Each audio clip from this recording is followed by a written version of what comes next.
आताची सर्वात मोठी बातमी समोर आली आहे. गेल्या काही दिवसापासून मराठा आरक्षणाचा मुद्दा चांगला चर्चेत आला आहे. मनोज जरांगे पाटील यांनी मराठा आरक्षणाला आरक्षण मिळावे म्हणून उपोषण देखील धरले होते. तर मराठा समाजाच्या काही मागण्या मान्य करण्यात आल्या आहेत. त्या दरम्यान मंत्री छगन भुजबळ यांनी काही वक्तव्ये केली आहेत. त्यानंतर भुजबळ यांच्या कडाडून विरोध होत आहे. मराठा आरक्षणाच्या अधिसूचनेविरोधात मंत्री छगन भुजबळ ठाम आहेत. दरम्यान भुजबळ यांनी त्यांच्या पदाचा राजीनामा द्यावा अशी चर्चा चांगलीच रंगली आहे.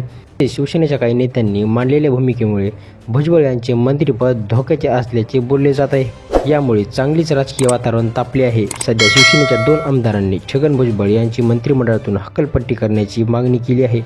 तर भुजबळ यांना मंत्रिमंडळातून कमरेत लाथ घालून बाहेर काढा असा वादग्रस्त वक्तव्य शिंदे गटाचे आमदार संजय गायकवाड यांनी केले आहे. त्यानंतर विधानावर भुजबळ प्रतिक्रिया देणार का हे पाहणं महत्त्वाचं ठरणार आहे. तसेच पुढे बोलत असताना आमदार गायकवाड यांनी म्हटले की आता कुणाचा बापही मराठा आरक्षण रोखू शकत नाही. गायकवाड यांनी आव्हान थेट भुजबळ यांनाही दिले आहे. ते सध्या चांगले चर्चेत आहेत. मराठा आरक्षणावरून अन्न नागरी पुरवठा छगन भुजबळांनी सरकारच्या विरोधातच आघाडी उडवली आहे. सरकारने मराठा समाजाला कुणबी दाखले देण्याबाबत तयार केलेल्या नव्या मुद्द्यावर भुजबळ यांची आक्षेप घेतला आहे.